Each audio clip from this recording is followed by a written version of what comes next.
नमस्कार मित्रांनो, मी डॉक्टर शुभांगी राठी।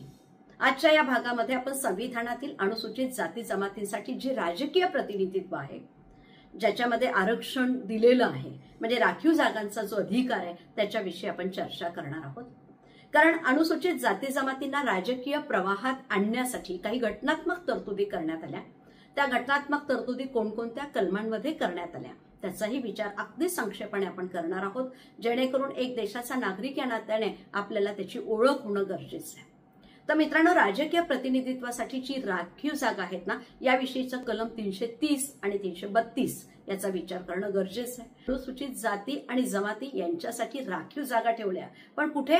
संसदेमध्ये। म्हणून केंद्रामध्ये लोकसभेच्या ज्या निवडणुका होतात त्या निवडणुकीमध्ये आपण बघतो की अनुसूचित जाती जमातींसाठी राखीव जागा आहे आणि या राखीव जागेची तरतूद जी केली गेली कलम 330च्या या घटनात्मक तरतुदीच्या आधारावर करण्यात आली। मित्रांनो, कलम 332चा जर विचार केला तर अनुसूचित जाती आणि जमातींसाठी विधानसभा, कारण प्रत्येक राज्यामध्ये आपण पाहतो राज्याचं वेगळं कायदेमंडळ आहे, मग ते एकगृही असेल द्विगृही असेल, पण राज्य विधिमंडळाच्या ज्या निवडणुका होतात त्या निवडणुकीमध्ये राखीव मतदारसंघ जे दिलेले आहेत, अनुसूचित जाती जमातींसाठीच्या ज्या सवलती आहेत त्याविषयीची घटनात्मक तरतूद कलम 332 मध्ये करण्यात आलेली आहे। आता निवडणुकीतल्या आरक्षणाचा जर विचार केला तर अनुसूचित जाती आणि जमाती यांच्यासाठी लोकसभा विधानसभा यांच्यामध्ये आरक्षित जागा दिलेल्या आहे।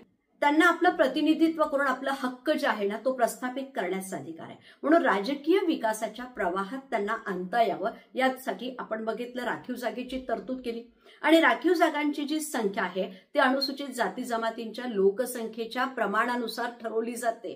म्हणून किती जागा असणार हे प्रत्येक राज्यात सारख्या जागा नाही, तर लोकसंख्येनुसार ठरवण्याचा अधिकार त्या राज्यांना आहे।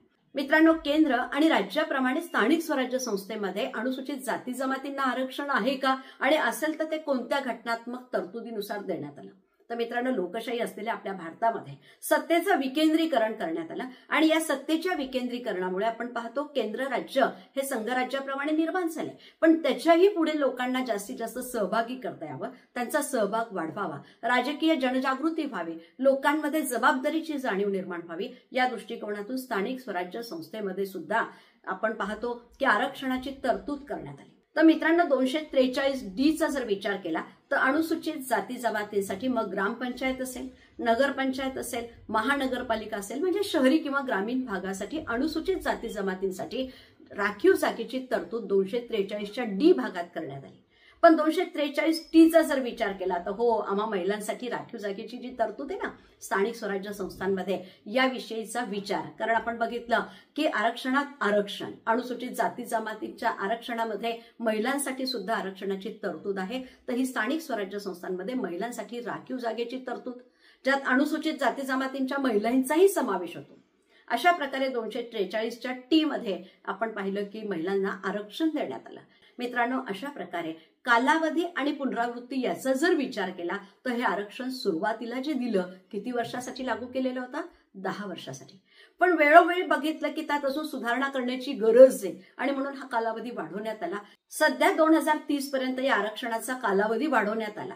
अन्य काही घटनात्मक तरतुदी यांचा विचार आपण मागच्या भागात केलेला आहे। कलम 46 नुसार आपण पाहतो अनुसूचित जाती जमातींना शैक्षणिक आणि आर्थिक क्षेत्रात प्रोत्साहन देण्याची तरतूद कलम 46 मध्ये केली, जेणेकरून शैक्षणिक आणि आर्थिकदृष्ट्या सक्षम झालेली व्यक्ती निश्चितच राजकीय प्रवाहात येण्यासाठी स्वतः तयार होईल। कलम 338 आणि 338A याचाही विचार आपण मागच्या भागात केला, ज्यामध्ये अनुसूचित जाती जमातींसाठी राष्ट्रीय आयोगाची स्थापना केली, जे त्यांचे अधिकार आणि कल्याणांच्या उपायावर लक्ष ठेवतात। या घटनात्मक तरतुदींच्या उद्देशाचा विचार केला तर अनुसूचित जाती जमातींच्या लोकांना समान राजकीय संधी द्यायची आहे, त्यांचा विकास करायचा आहे आणि त्यांना विकासाच्या मुख्य प्रवाहात आणणं हा त्या आरक्षणामागचा हेतू आहे। अशा प्रकारे मित्रांनो, भारतीय राज्यघटनेच्या कोणत्या घटनात्मक तरतुदीनुसार अनुसूचित जाती जमातींना आरक्षण दिलं आहे याचा विचार आपण केलेला आहे। अतिशय संक्षेपात आपण त्याचा विचार केला, जेणेकरून अनुसूचित जाती जमातींना राजकीय विकासाच्या प्रवाहात आणता यावं